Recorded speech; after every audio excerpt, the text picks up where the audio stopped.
Marriage certificate और निकाहनामा attestation from UAE embassy for UAE visa. अगर आप अपने हस्बैंड को या अपनी वाइफ को यूएई बुलाना चाहते हैं किसी भी एमिरेट्स में, चाहे वो दुबई है, फुजैरा है, अबू धाबी है, शारजा है, सबसे इंपॉर्टेंट जो डॉक्यूमेंट है जो आपसे रिक्वायर्ड किया जाएगा वो होगा अटेस्टेड मैरिज सर्टिफिकेट या आपका निकाहनामा, या जिसको एमआरसी बोलते हैं। इसमें याद रखिएगा, ये जो एमआरसी है, जो निकाहनामा है, ये आपको विजिट वीज़ा के केस में रिक्वायर्ड नहीं है। अगर आप अपनी वाइफ को या अपने हस्बैंड को विजिट वीज़ा स्पॉन्सर कर रहे हैं 2 मंथ का या 1 मंथ का, तो उस केस में आपको ये अटेस्टेड रिक्वायर्ड नहीं है। लेकिन अगर आप अपने स्पाउस को 2 ईयर रेजिडेंसी वीज़ा पे स्पॉन्सर कर रहे हैं तो उस केस में जो एमआरसी है, जो आपका निकाहनामा है, जो मैरिज सर्टिफिकेट है, उसका यूएई एम्बेसी पाकिस्तान से अटेस्टेड होना लाजमी है। तो आज की वीडियो के अंदर स्टेप बाय स्टेप मैं आपको गाइड करूंगा कि आप जो अपना निकाहनामा है, जो मैरिज सर्टिफिकेट है, उसको आप पाकिस्तान से यूएई एम्बेसी से किस तरह अटेस्ट करवा सकते हैं, कितना आपका टाइम लगेगा और आपके कितने चार्जेस लगेंगे। क्योंकि बहुत सारे लोग ऐसे हैं जो डायरेक्टली चले जाते हैं या अपना निकाहनामा या एमआरसी पाकिस्तान से यूएई मंगवा लेते हैं, और जब वो आगे वीज़ा के लिए अप्लाई करते हैं तो वहाँ पे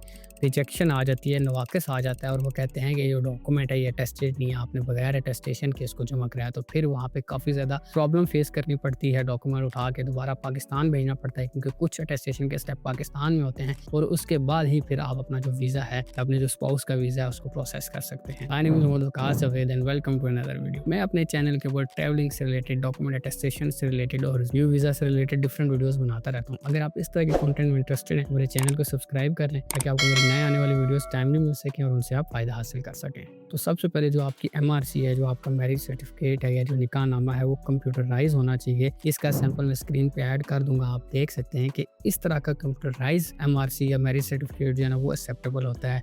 और इसमें एक इंपॉर्टेंट चीज़ है, जो आपकी यूनियन काउंसिल की जो सेक्रेटरी है उसकी स्टैंप उस पर होनी चाहिए। अगर वो स्टैंप नहीं होगी तो जो नेक्स्ट स्टेप है, जो आपकी एमआरसी है, जो मैरिज सर्टिफिकेट है, वो पाकिस्तान मुफा से अटेस्ट करवाना पड़ता है। अगर यहाँ पे सेक्रेटरी की साइन और स्टैंप नहीं होंगे तो जो पाकिस्तान मुफा है वो इसको अटेस्ट नहीं करेगा। पाकिस्तान मुफा की अटेस्टेशन का सैंपल भी मैं स्क्रीन पे ऐड कर दूंगा, आप देख सकते हैं कि जो अटेस्टेशन है वो किस तरह की है। इसके अंदर जो मेन इंपॉर्टेंट चीज़ है क्यूआर कोड है। इस क्यूआर कोड को आपने स्कैन करके ज़रूर चेक करना है कि जो आपका डॉक्यूमेंट है इस लिंक के ऊपर शो हो रहा है। अगर ये शो नहीं होगा तो जो नेक्स्ट स्टेप है, जो यूएई एम्बेसी की अटेस्टेशन है, उसमें से फिर आपका डॉक्यूमेंट्स वापस आ जाएगा, क्योंकि सारे जो स्टेप्स होते हैं एक दूसरे के साथ इंटरलिंक होते हैं। इस क्यूआर को वेरीफाई करने के लिए भी एक वीडियो मैंने ऑलरेडी अपने चैनल पे बनाई हुई है, उसका लिंक यहाँ पर मैं आई बटन पे दे दूंगा। तो जब आपकी मुफा अटेस्टेशन हो जाए, जब आप यूएई एम्बेसी के लिए अपने डॉक्यूमेंट्स को भेज रहे हो, पहले आपने क्यूआर कोड को चेक कर लेना है कि ये वर्किंग में है या नहीं है। यूएई अटेस्टेशन के ऊपर जाने से पहले थोड़ा सा मुफा के बारे में भी आपको गाइड कर दूं कि मुफा जो अटेस्टेशन है, मुफा पाकिस्तान अटेस्टेशन, वो बिल्कुल फ्री है।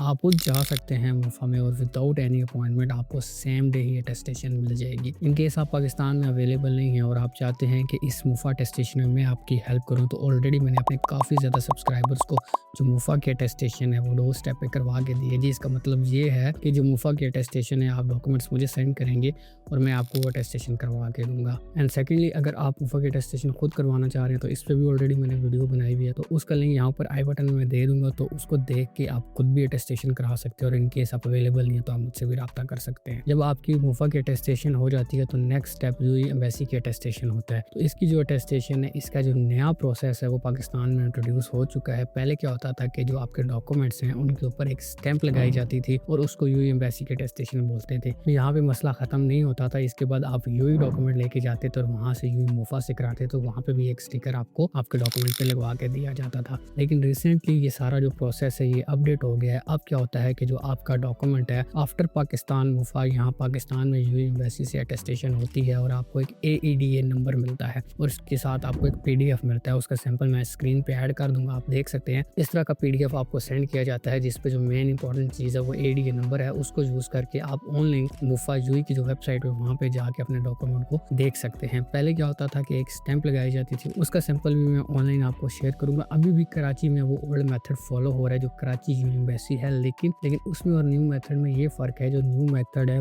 एक तो वो जल्दी हो जाता है और सेकेंडली उसको आप खुद से चेक कर सकते हैं कि ये फेक है या ओरिजिनल है या ये वर्किंग में है या नहीं है। क्योंकि जब आप वीज़ा के लिए अप्लाई करते हैं तो काफ़ी बार आपको ये इशू फेस करना पड़ता है कि आपको एम्बेसी बोलती है कि जो आपका डॉक्यूमेंट है वो वेरीफाइएबल नहीं है, उसका जो ऊपर नंबर है या जो स्टैंप के ऊपर एक नंबर होता था वो वेरीफाइएबल नहीं है। तो इसलिए मैं आपको रिकमेंड करूंगा कि जो न्यू मेथड है जिसमें आपको यूएई एम्बेसी प्लस यूएई मुफा और दोनों चीज़ें पाकिस्तान से ही अटेस्ट होके मिल जाती हैं। अब इसमें मेन चीज़ ये है कि जो यूएई एम्बेसी के अटेस्टेशन है वो आप किस तरह करवा सकते हैं।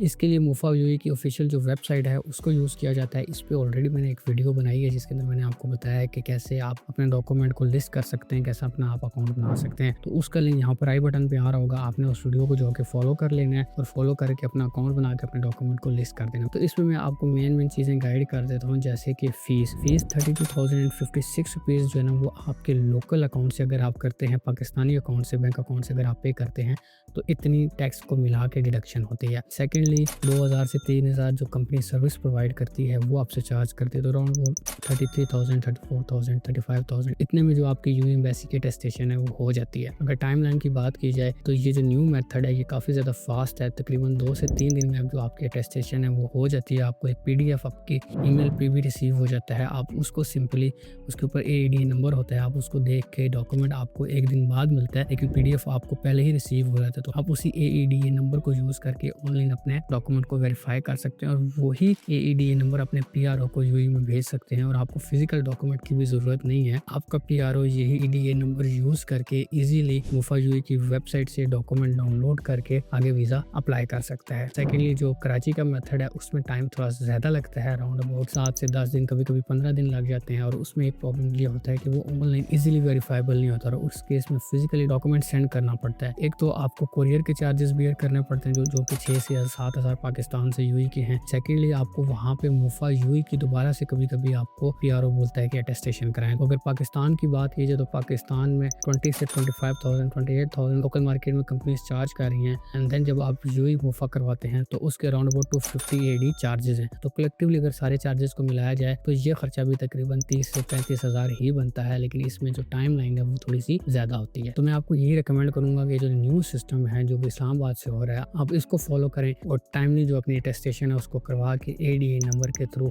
खुद से वेरीफाई करें, ताकि जब आप PRO को दे रहे हो तो आपका PRO या जो कंपनी आपका वीज़ा अप्लाई कर रही है वो आपको ये एक्सक्यूज़ ना दे कि जो आपकी रिजेक्शन आ रही है उसमें मेन रीज़न आपका डॉक्यूमेंट सही तरह टेस्टेड नहीं हुआ। इन पास्ट फ्यू मंथ्स मैंने काफ़ी ज़्यादा लोगों को यूएई एम्बेसी के अटेस्टेशन में हेल्प किया है, चाहे वो डिग्री हो, MRC हो, निकाहनामा हो या आपका बर्थ रजिस्ट्रेशन सर्टिफिकेट हो। हर तरह के डॉक्यूमेंट को यूएई एम्बेसी से टेस्ट कराने में मैंने लोगों की हेल्प की है। अगर आप भी पाकिस्तान में अवेलेबल नहीं और आप चाहते हैं कि जो सारा प्रोसेस है आपके बिहाफ पे मैं करूँ, यहाँ ऊपर स्क्रीन पे मेरा WhatsApp नंबर आ रहा होगा तो आप यहाँ पे मुझे मैसेज कर सकते हैं। मैं आपके साथ सारी डिटेल शेयर करूँगा और ट्राई करूँगा कि मुफा पाकिस्तान और यूएई एम्बेसी से अगर आपकी डिग्री है, मैरिज सर्टिफिकेट है, निकाहनामा है, बर्थ सर्टिफिकेट है, बैंक स्टेटमेंट है, किसी तरह का भी डॉक्यूमेंट है, ना सिर्फ उसको अटेस्ट करवा के दूँ बल्कि ऑनलाइन आपको चेक भी करवाऊँ कि कैसे आप उसको वेरीफाई कर सकते हैं। तो आई होप मेरी वीडियो देखने के बाद आपको समझ आ गई होगी कि आपने अपने marriage certificate, birth certificate directly embassy में या PRO को नहीं देने, बल्कि पहले उनको एम्बेसी से यूएई एम्बेसी से अटेस्ट करवाना है और फिर उसको वीज़ा के लिए अप्लाई करना है। अगर कोई भी ऐसी चीज़ है जो आपको समझ नहीं आई या तो आप कमेंट्स में मुझसे पूछ सकते हैं या फिर आप मुझसे डायरेक्टली, जैसे मैंने आपको बताया मेरा WhatsApp नंबर यहाँ पर आ रहा होगा, वहाँ पर मुझे रीच आउट कर सकते हैं। तो मेरी कोशिश होगी कि मैं जल्दी से जल्दी आपको रिप्लाई करूँगा, जो आपकी क्यूरी है उसको हल करूँ। तो मिलते हैं नेक्स्ट टाइम एक और न्यू वीडियो के साथ, तब तक अपना ख्याल रखिएगा। अल्लाह हाफिज़।